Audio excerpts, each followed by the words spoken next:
الحمد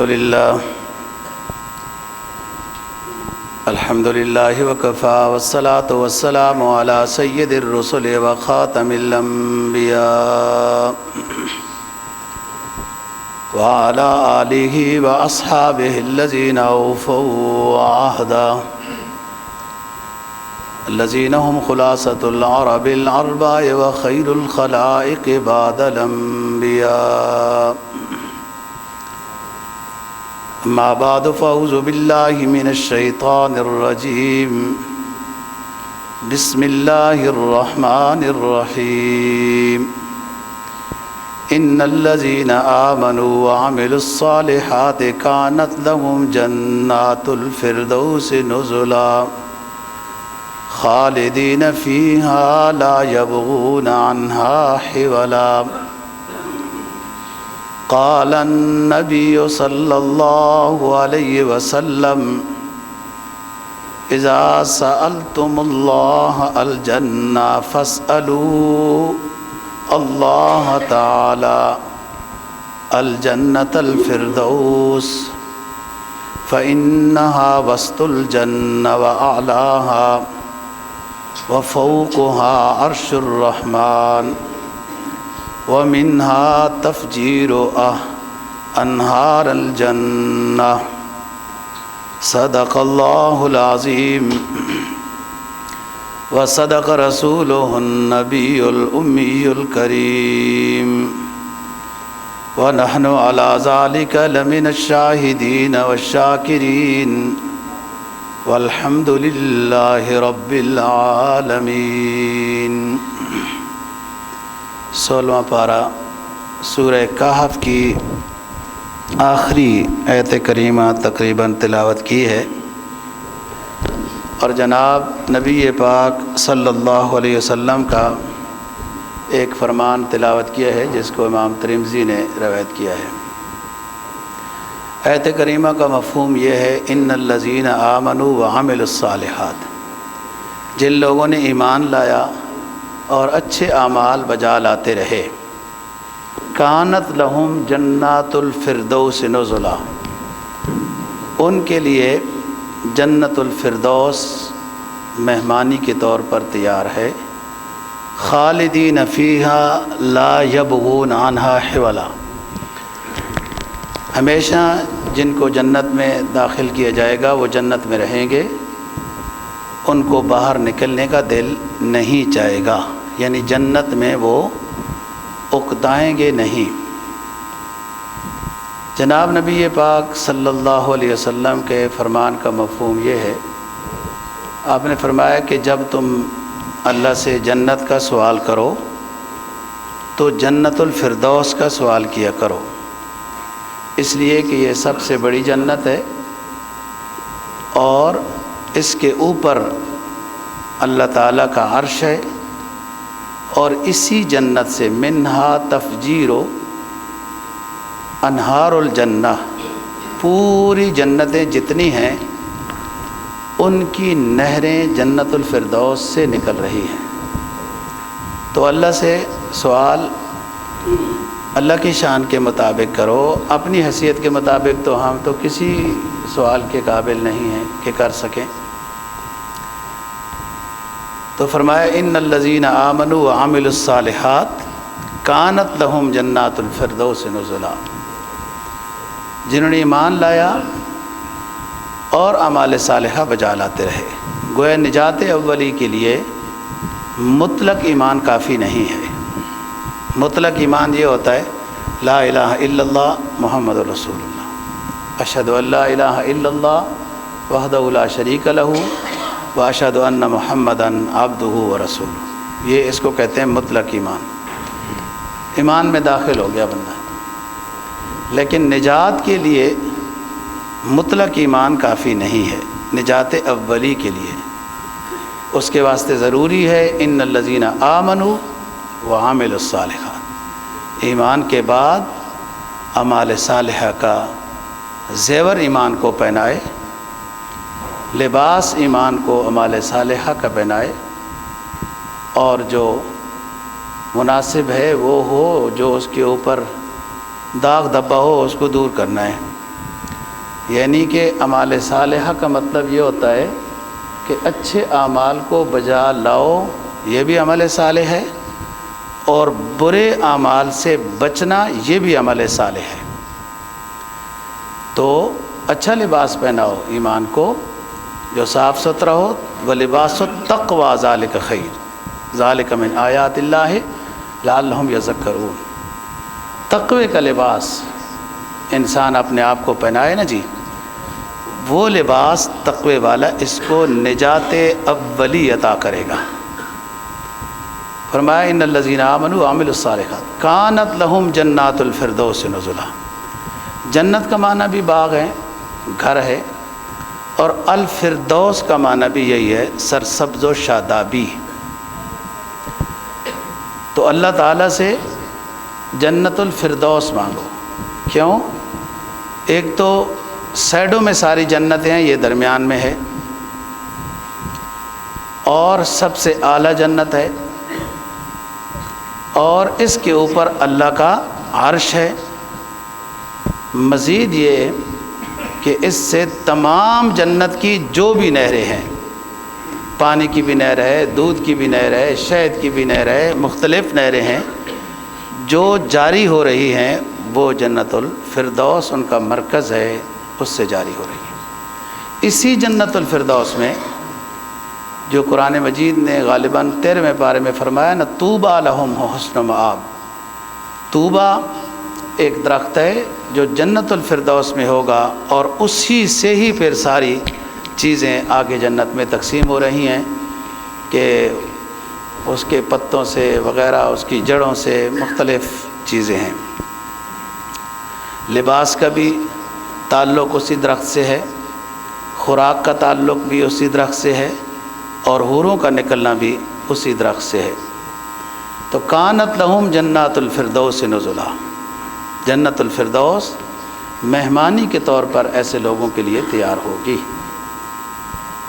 خالدین فیہا لا یبغون عنہا حولا، یہ جنتی لوگ ہمیشہ جنت میں رہیں گے۔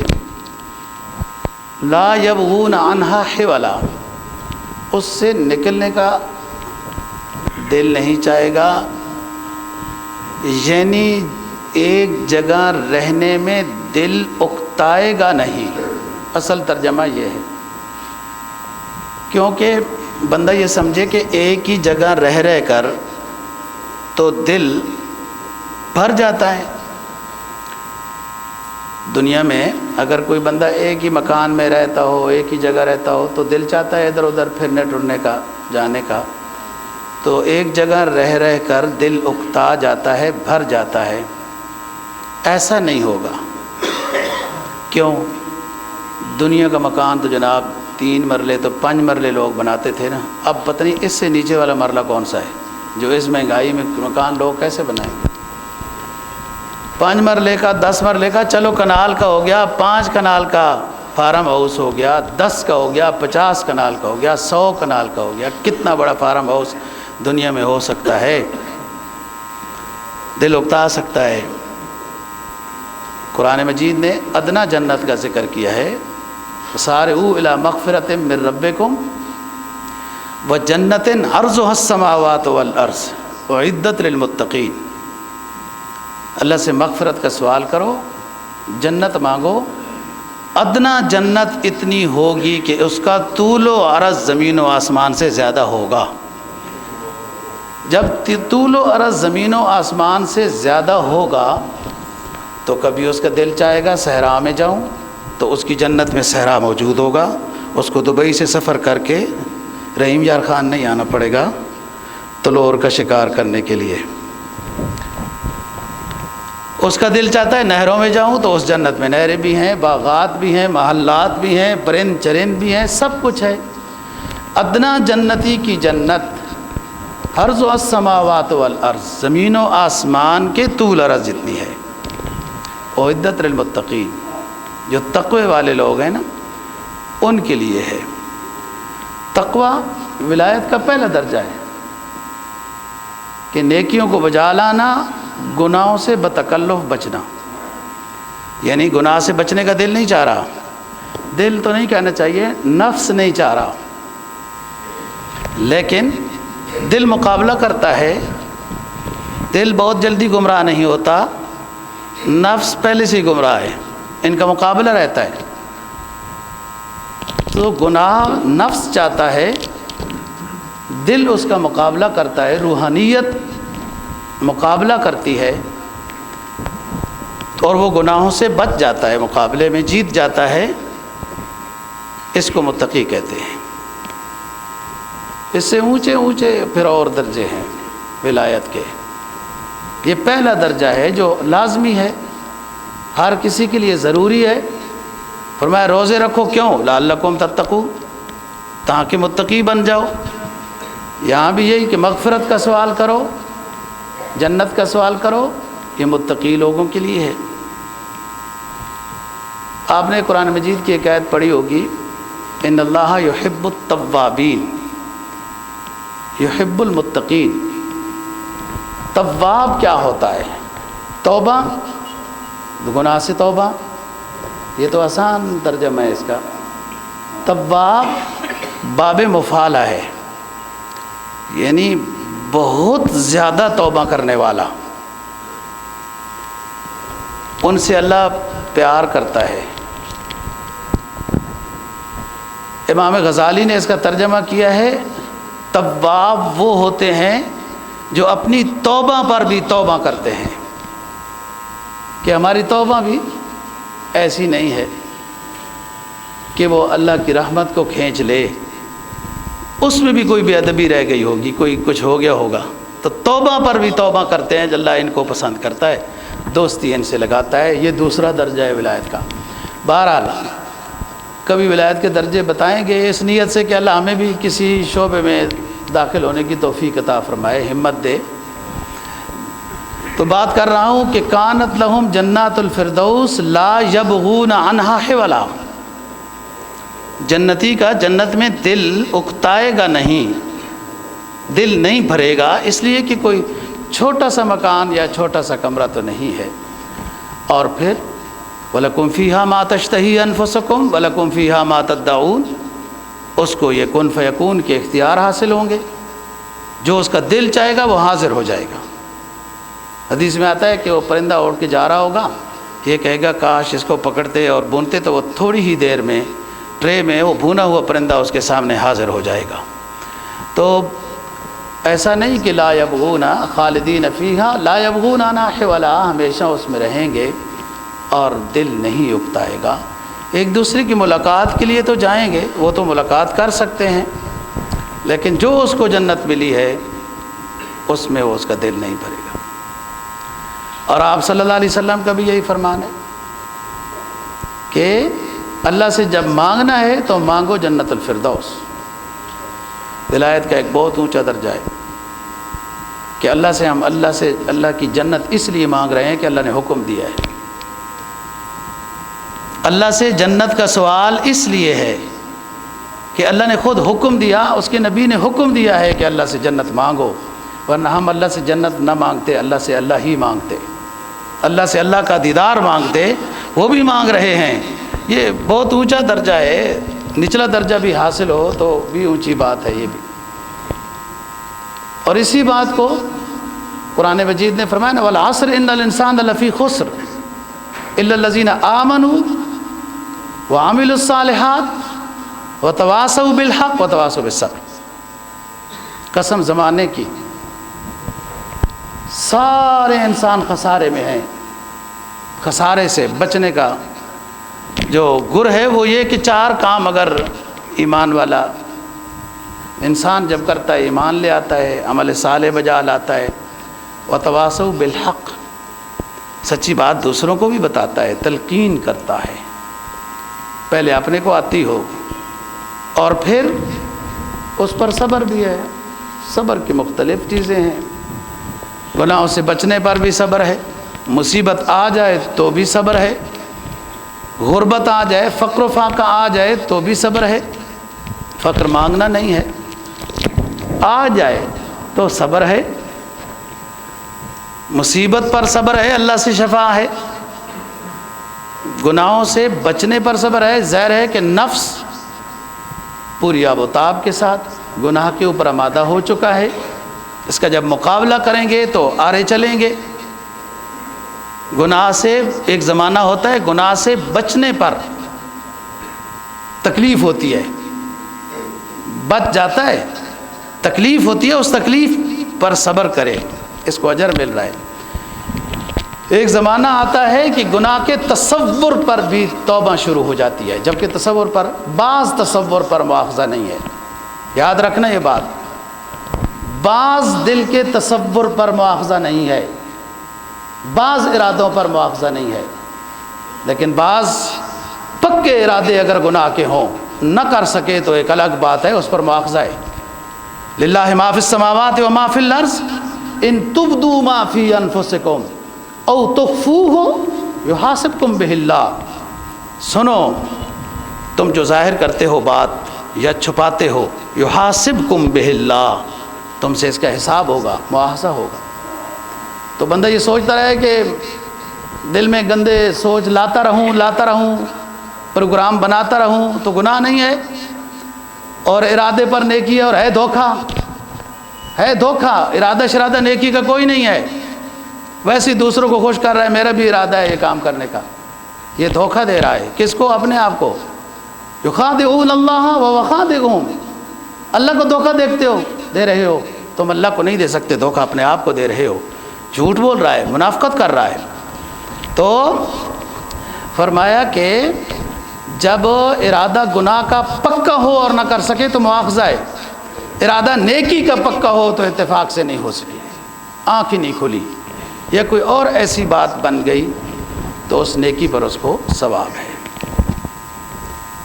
اور جیسے دل میں برا خیال آئے، آ جانا، یہ نفس و شیطان کا حملہ ہے، اور وہ ہمارے قبضے میں ہے، ہمارے اوپر غالب نہیں ہے۔ انہ لیس لہ سلطان علی الذین آمنوا وعلی ربہم یتوکلون، شیطان کا بس نہیں چلتا اہل ایمان کے اوپر، اللہ پر بھروسہ کرنے والوں پر، وہ جو اس کے دوست ہوتے ہیں ان پر اس کا بھروسہ اس کا کنٹرول چلتا ہے، وہ ان کو شاگرد بنا لیتا ہے۔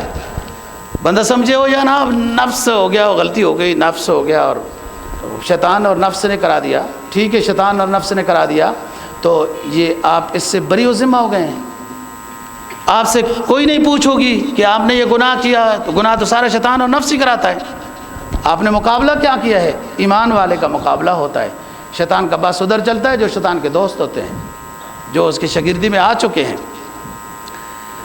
تو بات کر رہا ہوں کہ والعصر ان الانسان لفی خسر، قسم زمانے کی، سارے انسان خسارے میں ہیں۔ یہاں دو باتیں سمجھنے کی ہیں، زمانے کی قسم، زمانہ اللہ کا نام ہے، آپ نے فرمایا لوگ، آپ صلی اللہ علیہ وسلم کا فرمان ہے کہ اللہ تعالیٰ فرماتے ہیں لوگ زمانے کو گالیاں دیتے ہیں، اللہ فرماتے ہیں زمانہ میں ہوں، مجھے گالیاں دیتے ہیں۔ انا الدہر، میں زمانہ ہوں، میں پھیر پھیر کر لاتا ہوں دن۔ تو والعصر میں قسم گویا اللہ نے اپنی صفاتی نام کے لیے ہے قسم، والعصر، قسم اگر عصر کے ٹائم کی ہو تو صلاۃ عصر کے بارے میں بڑی تاکید ہے۔ لوگ اس زمانے میں کوئی دال دلیا کوئی سبزی خریدتے ہوں گے تو وقت ضائع ہو جاتا ہے، عصر کی نماز فوت ہو جاتی ہے، یا قضا ہو جاتی ہے، یا جماعت کے بغیر ادا ہوتی ہے۔ جماعت کے بغیر وقت کے اندر نماز ادا کرنا بھی نماز ناقص ہے، یہ یاد رکھنا۔ جماعت کے ساتھ تکبیر اولیٰ میں وقت کے اندر نماز ادا کرنا نماز کامل ہے۔ 2 دن جبرائیل علیہ السلام نماز سکھانے آئے نا آپ صلی اللہ علیہ وسلم کو، دونوں دن جماعت کرائی جبرائیل نے، ویسے بھی سکھایا جا سکتا تھا۔ لوگ لیٹ کر کے نا نماز وقت میں پڑھ لیتے ہیں، ملک سارا خسارے میں، مارکیٹ ساری تباہ، ادارے سارے ختم، مارکیٹیں ساری کنگال، تو بزی کس چیز کا ہے؟ تیری مصروفیت کیا ہے کہ تو نماز با جماعت کی ادا نہیں کر سکتا؟ تو بزی ہوتا سمجھ آتی بات کہ اتنا بزی تھا کہ ملک کا نظام سارا درست ہو چکا ہے، مارکیٹوں میں چیزیں سستی ہیں، سارے دفاتر فعال ہیں، خوشحال ہو گیا ملک، کنگال پن ختم ہو گیا۔ تیرے بزی لفظ کا مطلب تو سمجھ میں ہمیں آ سکتا تھا، کس چیز کا بزی ہے؟ ملک کو تو ڈبو دیا ہے، اس کا کوئی ملاح نہیں ہے، کوئی ناخدا نہیں ہے، کشتی کو جوڑنے والا کوئی مستری نہیں ہے، اور پھر بھی تو بزی ہے۔ جس ذات کو یاد کرنا تھا اس کا کام جب کرنا، وہ بھی کام اپنا ہی ہے۔ نماز روزے کا کام اللہ کا کام نہیں، وہ بھی ہمارا کام ہے، ہمیں فائدہ ہے۔ دین کی بات پر عمل کرنے کا مسلم اس لحاظ سے تو بزی ہے، اور وقت کو ضائع کرنے میں کوئی بزی نہیں ہے۔ اور اتنا بزی ہوئے یہ وی آئی پی، یہ بیوروکریس اتنے بزی ہوئے ملک کو تباہ کرنے میں کہ کوئی کسر نہیں چھوڑی۔ یہ بزی پن اگر ہے ملک کو تباہ کرنے کا، تو یہ تو سمجھ میں آتا ہے کہ آپ لوگوں نے بڑی واقعتاً تھکاوٹ کی ہے اور بڑے مصروفیت رہے ہو، کہ بڑے کام کیے ہیں تم نے۔ تو بات یہ، نماز بعد جماعت تکبیر اولیٰ نماز کامل ہے۔ نماز قضا وہ تو بہت بڑا گناہ ہے، نماز پڑھی نہیں، کفر کے قریب چلا گیا۔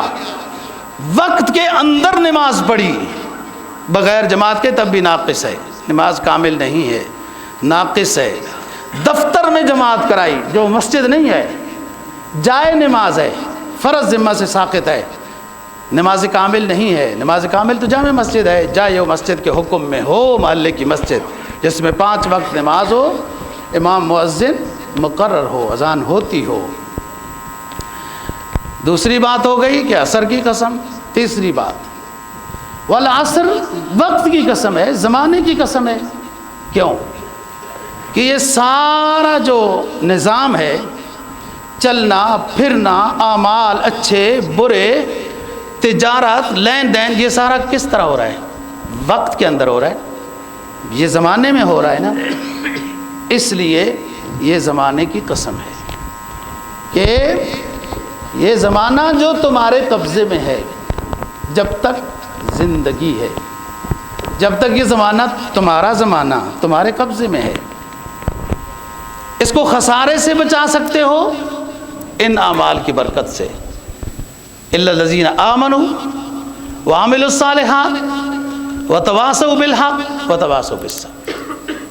4 چیزیں ہیں، واو اجتماعیت پر دلالت کرتا ہے، ان میں ایک ہونا کافی نہیں ہے، چاروں جمع ہوں گی تو آپ خسارے سے اپنے آپ کو بچا سکتے ہیں۔ یہ زندگی ایک سرمایہ ہے، یہ زندگی ایک سرمایہ ہے۔ اس ہر کوئی بندہ اپنے سرمایہ کو اس طرح خرچ کرتا ہے کہ اس کے اوپر نفع بھی ہو اور میرا سرمایہ ضائع بھی نہ ہو جائے۔ 1 لاکھ روپے کاروبار پر لگایا جاتا ہے، یہ 1 لاکھ روپیہ سرمایہ ہے، اس کو بھی بچانا ہے اور اس کے اوپر نفع حاصل کرنا ہے۔ نفع تو ہو نہیں اور لاکھ ہی ضائع ہو جائے تو کتنا بدقسمت ہے۔ یہ زندگی، یہ انسان کا وجود، یہ زندگی، یہ سرمایہ ہے، اس کو ایسے ترتیب پر خرچ کرنا ہے کہ کم از کم سرمایہ تو ضائع نہ ہو۔ نفع کم ہو جائے کاروبار میں کوئی بات نہیں، پھر زیادہ ہو جائے گا، لیکن ایسا تو کاروبار نہ کرو اس کے ساتھ کہ سرمایہ ہی ختم ہو جائے۔ والعصر، زمانے کی قسم، تیرے اوقات سارے ایک زمانہ ہے، ایک وقت ہے، اور اس سرمایہ کو ضائع نہیں ہونے دینا ہے، اور یہ پھر واپس بھی نہیں آئے گا۔ تنبیہ الغافلین والے بزرگوں نے رحمہ اللہ تعالی لکھا ہے، 5 لا یعرف قدرها الا 5۔ 5 چیزیں ایسی ہیں کہ ان کی قدر تب ہوتی ہے جب رخصت ہو جائیں۔ قدر الشباب لا یعرفه الا الشیوخ، جوانی کی قدر نہیں سمجھ آتی مگر اس وقت جب بڑھاپا آئے گا۔ اور قدر العافیت لا یعرفه الا اہل البلاء، عافیت میں رہنے کی قدر نہیں سمجھ آتی مگر آئے گی جب مصیبت میں مبتلا ہو جائے گا تو پھر کہے گا وہی زمانہ کافی تھا، اچھا تھا۔ قدر الصحت لا یعرفہ الا المرضى، صحت کی قدر نہیں ہوتی مگر جب مریض ہوتا ہے۔ قدر الحیات لا یعرفہ الا الموتى، زندگی کی قدر اس وقت آئے گی جب مر جائے گا، تو اس کے بعد تو نظام بند۔ کچھ کرنا چاہے، قرآن کیا کہتا ہے؟ جب فرشتے آ جائیں گے وغیرہ وغیرہ اور اس کا نظام حساب کتاب شروع ہو جائے گا، روح نکلنا، تو ان سے درخواست کرے گا کہ تھوڑا رہنے دو، اب حقیقت سمجھ آ گئی ہے، اچھے کام کروں گا۔ فرمایا رب ارجعون لعلی اعمل صالحا، رب ارجعون لعلی اعمل صالحا فیما ترکت کلا انہا کلمۃ هو قائلها ومن ورائهم برزخ الی یوم یبعثون۔ فرشتے روح قبض کرنے والے آ گئے، یہ درخواست کرنے لگا رب العالمین کچھ مہلت عطا کر، ابھی میری موت نہیں ہونی چاہیے، مجھے زندگی اور عطا کر، نیکیاں کروں گا، جن اللہ والوں کی بات نہیں مانی مانوں گا، پیغمبر کی سنتوں کے جنازے اٹھائے سنت کی بہاریں لاؤں گا۔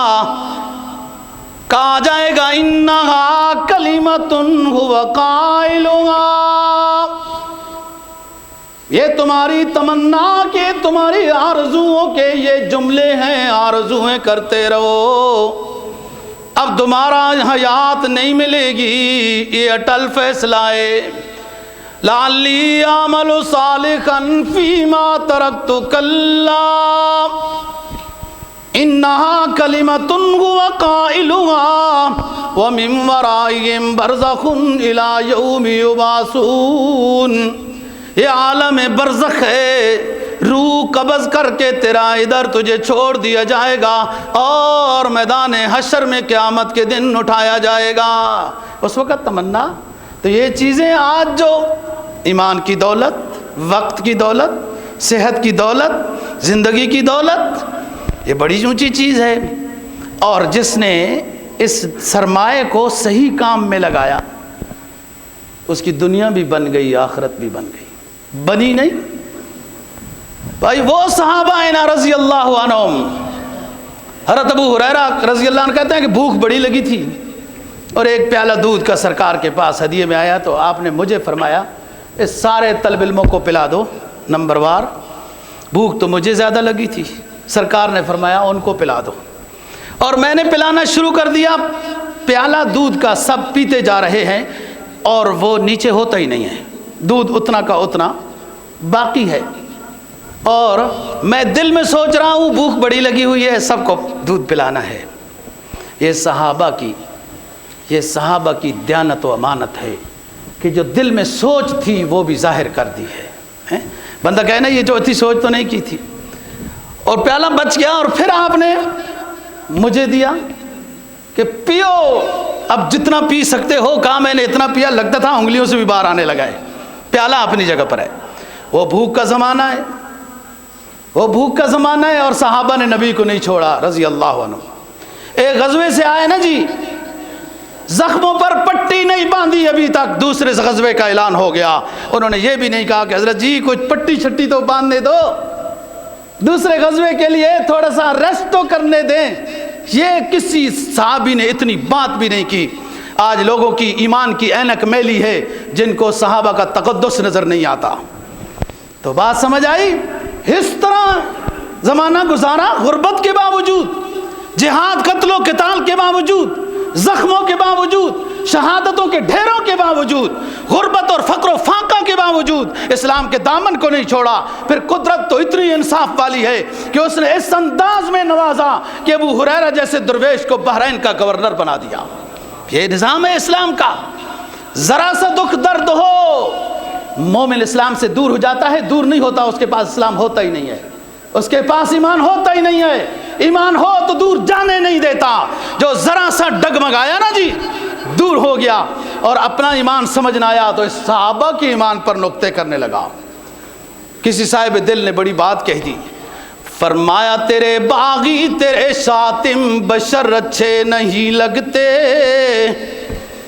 نبی کو خطاب کر رہا ہے، تیرے باغی تیرے شاتم بشر اچھے نہیں لگتے، نہ ہو سایہ تیرا جن پر وہ سر اچھے نہیں لگتے، تیرے اصحاب سے رضی اللہ عنہ، آپ تو صحابہ کو ماننے والے ہو نا، ہاں یہ اہل سنت والجماعت کا یہ موقف ہے، صحابہ کو بھی مانتا ہے، اہل بیت کو بھی مانتا ہے، اولیاء اعظام کو بھی مانتا ہے، سب پیغمبروں کو مانتا ہے اور اپنے پیغمبر کو خاتم النبیین کے ساتھ مانتا ہے۔ ہمارے دل تو بڑے سینے بڑے وہ ہیں، وہ 2 فٹ کی الماری لوگ بناتے ہیں نا تو 2 فٹ میں میرا کوٹ ہی نہیں آتا، ہمارے سینے بڑے کھلے ہیں، سب کو مانتے ہیں، صحابہ کو، اہل بیت کو، اولیاء اعظام کو، محدثین کو، فقہا کو، صوفیاء کو۔ ایسا نہیں ہے کہ ایسا نمبر لگا کے بیٹھ دیا کہ میں صحابہ کو مانوں گا تو اہل بیت کو نہیں، تو کسی نے اہل بیت کو مانا تو دوسروں پر تنقید کرنے لگ گئے۔ فرمایا تیرے باغی تیرے شاتم بشر اچھے نہیں لگتے، نہ ہو سایہ تیرا جن پر وہ سر اچھے نہیں لگتے، تیرے اصحاب سے مجھ کو محبت کیوں نہ ہو آقا، کسے گھنے ٹھنڈے شجر اچھے نہیں لگتے، نہ ہو خوشبو محسوس جن مکانوں سے بھلے کتنے خوبصورت ہوں مگر اچھے نہیں لگتے۔ نبی کی خوشبو، تقوی کی خوشبو، اور یورپ میں جانے والوں، امریکہ اور برطانیہ کے گیت گانے والوں جن میں کفر و شرک، نبی کی گستاخی کی بو آئے، آپ ادھر جا کے کیا کرتے ہو اور پھر امتی کہلاتے ہو؟ تیرے باغی تیرے شاتم بشر اچھے نہیں لگتے، نہ ہو سایہ تیرا جن پر وہ سر اچھے نہیں لگتے، تیرے اصحاب سے مجھ کو محبت کیوں نہ ہو آقا، کسے گھنے ٹھنڈے شجر اچھے نہیں لگتے۔ یہ صحابہ کرام رضی اللہ عنہ جنہوں نے نبی پاک صلی اللہ علیہ وسلم کا ساتھ دیا، ہر زمانے میں ساتھ دیا، ہر حالت میں ساتھ دیا، فقر میں دیا، غربت میں دیا، بیماری میں دیا، زخموں میں دیا، شہادتوں میں دیا، جلا وطنی میں دیا، ہجرت میں دیا، ہر کام میں دیا، اس لیے تو وہ نمونہ بن گئے، ایمان کی کسوٹی بن گئے۔ قرآن نے اعلان کر دیا فَإِنْ آمَنُوا بِمِثْلِ مَا آمَنْتُمْ بِهِ فَقَدْ اهْتَدَوْا، او دنیا والو اگر تم ایمان کے دعوے دار بن رہے ہو تو میرے پیغمبر کے صحابہ جیسا ایمان لاؤ، قبول ہو جائے گا۔ صحابہ کے ایمان کو معیار قرار دیا، جو امتی ایمان لانا چاہتا ہے نبی کے ایمان تک پہنچنا تو اونچی بات ہے، پھر کیسے پہنچے گا؟ معراج پر نبی کے ایمان کے مقام کو پہنچنا مشکل، صحابہ جیسا ایمان تو لے آؤ، کمی پیشی رہ گئی تو توبہ کرتے رہو۔ والعصر، زمانے کی قسم، یہ سرمایہ ہے زندگی، اس کو خسارے سے بچانا ہے، اور خسارے سے بچانے کے لیے پیغمبر اسلام صلی اللہ علیہ وسلم تشریف لائے، لوگوں کو ایمان کی دعوت دی، اعمال صالحہ کی دعوت دی، بت پرستی سے جان چھڑائی، ڈاکہ، قتل و قتال، سود، لین دین خراب جو تھے ان سے جان چھڑائی۔ اور مسلمانوں، تم ایشیا کی ایک معیاری مارکیٹ جس کو بلو ایریا کہتے ہیں، کاروبار کا بڑا مرکز ہے، تم اس میں رہتے ہو، کیا تمہارے کاروبار جھوٹ سے پاک ہے، سود سے پاک ہے، دھوکے سے پاک ہے، خیانت سے پاک ہے؟ جب یہ سارا کچھ گند تمہارے کاروبار میں داخل ہے تو تم اللہ اور رسول کی مدد کیسے حاصل کرنا چاہتے ہو؟ یہ وہ اخلاق رذیلہ ہیں، یہ وہ گندی باتیں ہیں جو سرکار دو جہاں صلی اللہ علیہ وسلم اپنے پاؤں کے کے نیچے روندنے آئے اور خطبہ حجت الوداع میں فرما دیا میں جاہلیت والی رسوم کو، سودی لین دین کو، جھوٹ فراڈ کو، قتل و قتال کو، ڈاکہ زنی کو روندنے آیا تھا، روند چکا ہوں، اب میں جا رہا ہوں۔ فَلْيُبَلِّغِ الشَّاهِدَ الْغَائِبَ، جو لوگ میری بات کو سن رہے ہیں ان کے اوپر لازم ہے کہ جو بعد میں آنے والے میرے امتی ہیں ان تک بات پہنچاؤ۔ مسلمانوں، تمہارے کاروبار میں جھوٹ داخل، تمہارے کاروبار میں رشوت داخل، تمہارے کاروبار میں سودی لین دین داخل، تمہارے کاروبار میں اعلیٰ درجے کے دھوکے داخل، میڈ ان پاکستان بنا کے جرمنی بیچنا، میڈ ان چائنا بنا کے امریکہ میڈ ان بیچنا، طرح طرح کے، اور اس دور میں جو باہر سے مال نہیں آ رہے، مال کم ہے مارکیٹ میں تو اس کو مہنگے داموں بیچنا کہ ایک شخص مجبور ہے، اس کے لیے بغیر رہ نہیں سکتا۔ یہ ایسے لوگ جو کاروبار میں جھوٹ کرتے ہیں، خیانت کرتے ہیں، سودی لین دین کرتے ہیں، لوگوں کی مجبوری سے کہ مارکیٹ میں مال کم ہے مہنگا دیتے ہیں، یہ کمال نہیں کر رہے، اپنے لیے جہنم کے انگارے تیار کر رہے ہیں۔ اسلام ہر زمانے میں شباب کی حالت رکھتا ہے اور مختلف دور آتے ہیں، غربت بھی آئی صحابہ پر، ایک صحابی ایسا نہیں، فقر و فاقہ کے کئی دن گزرے، غزوات میں گزرے، پہلے پتے کھائے پھر درختوں کی جڑیں کھائیں، 30,000 کے لگ بھگ غزوہ تبوک میں صحابہ کرام رضی اللہ عنہ کی حاضری ہے، 30,000 کے لگ بھگ، پہلے پتے کھائے پھر درختوں کی جڑیں کھائیں، سب کچھ دکھ برداشت کیا، نبی کا ساتھ نہیں چھوڑا، اسلام کا ساتھ نہیں چھوڑا۔ یہ ہے مومن، یہ ہے مومن کہ جس وقت پھر ہاتھ اٹھاتا ہے تو اللہ کی مدد شامل حال ہو جاتی ہے کہ اس نے ایمان حاصل کرنے میں، ایمان بچانے میں، ایمان بنانے میں اپنا سرمایہ بھی خرچ کیا، وقت بھی خرچ کیا، جان بھی قربان کی، بچے بھی قربان کیے، یہ ایمان والے لوگ تھے۔ والعصر، قسم ہے زمانے کی، ان الانسان لفی خسر، انسان خسارے میں ہے، زندگی کو کام میں نہیں لایا تو یہ خسارے میں ہے۔ کام میں لانا، بڑے بڑے بنگلے بنانا، کام میں لانا، کاروبار بڑھا بڑھا بڑھا بڑھا بڑھا، وہ تھوڑا سا کار یار اور لوگ بھی کاروبار کرنے والے ہیں۔ حدیث کیا کہتی ہے؟ فرمایا قد افلح من ہدی الی الاسلام ورزق کفافا وقنا بہ، کامیاب ہو گیا وہ شخص جس کو اللہ نے اسلام کی ہدایت اور دولت عطا کر دی اور ضرورت کے مطابق اس کو رزق عطا کیا اور وہ اس پہ راضی ہے، اپنی زندگی کو، اپنی عمر کو، اپنے قیمتی سرمایہ کو ضائع نہیں کیا۔ سرکار دو جہاں صلی اللہ علیہ وسلم کا فرمان عالی شان آ گیا، فرمایا اغتنم خمسن قبل خمسن، اے مومن 5 چیزوں کو غنیمت جان، 5 کے آنے سے پہلے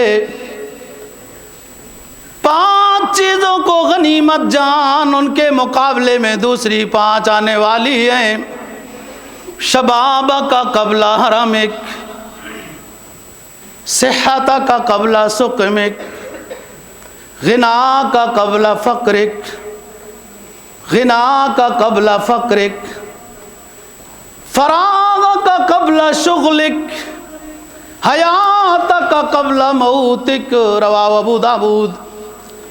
سرکار دو جہاں صلی اللہ علیہ وسلم نے فرمایا اپنی جوانی کو غنیمت جانیے، بڑھاپے کے آنے سے پہلے اپنی زندگی کو غنیمت جانیے، موت سے پہلے اپنی صحت کو غنیمت جانیے، بیماری سے پہلے فراغت کے زمانے کو غنیمت جانیے، مصروفیت سے پہلے۔ یہ غنیمت کے امور ہیں، اگر ان میں اپنا سرمایہ تو نے صحیح خرچ کیا، تیری دنیا بن جائے گی، تیری آخرت بھی بن جائے گی۔